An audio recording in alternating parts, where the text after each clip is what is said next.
do permanent locking for married man. No try am.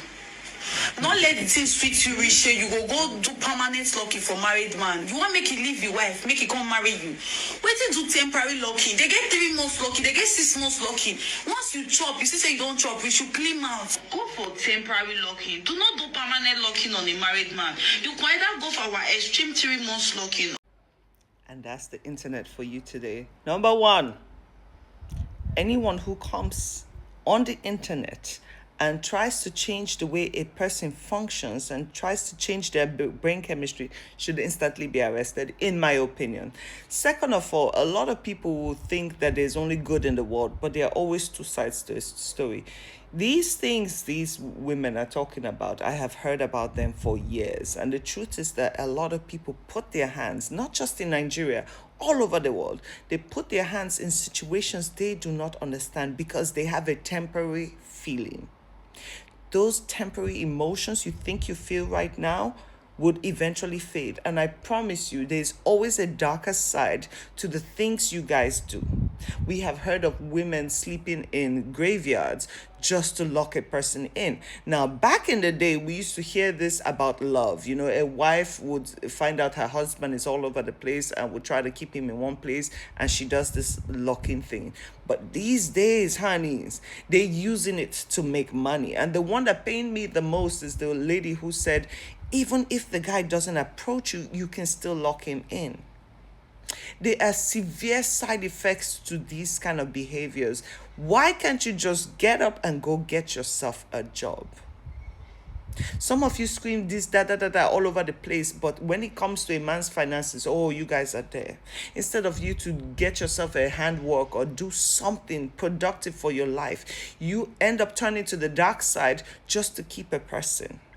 Now, let me tell you, this behavior happens a lot in the Caribbeans, right?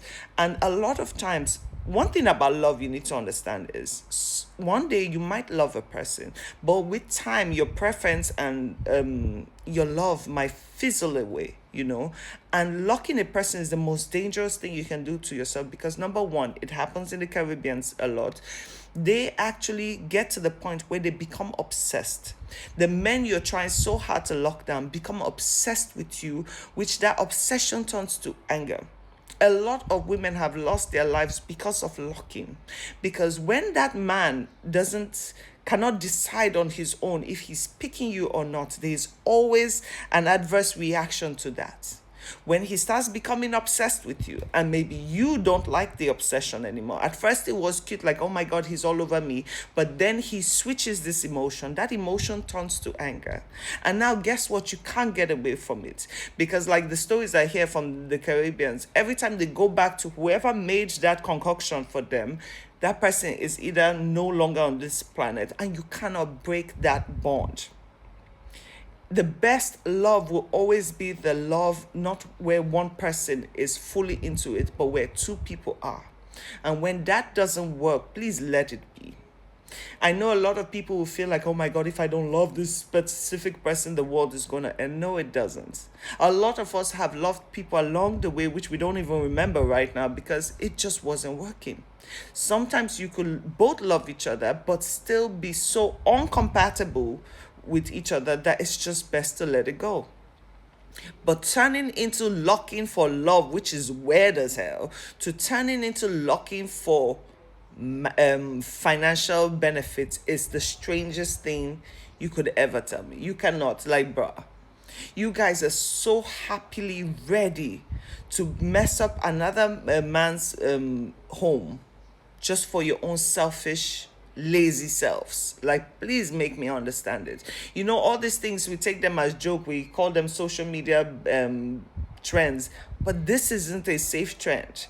You're teaching people not to work hard for themselves. You're teaching young people how to break homes. You're teaching God, the list is so long I can't even, like, bro, get your lazy behind and go get yourself a steady job. A lot of people, sadly, in this country will cry of how, oh, the government is doing this, the government is doing that. If they gave you the work to actually do the work, you would not even move. Majority of you just want things handed to you. Let's even look at South Africa. Oh, they're taking our jobs, Look at them now.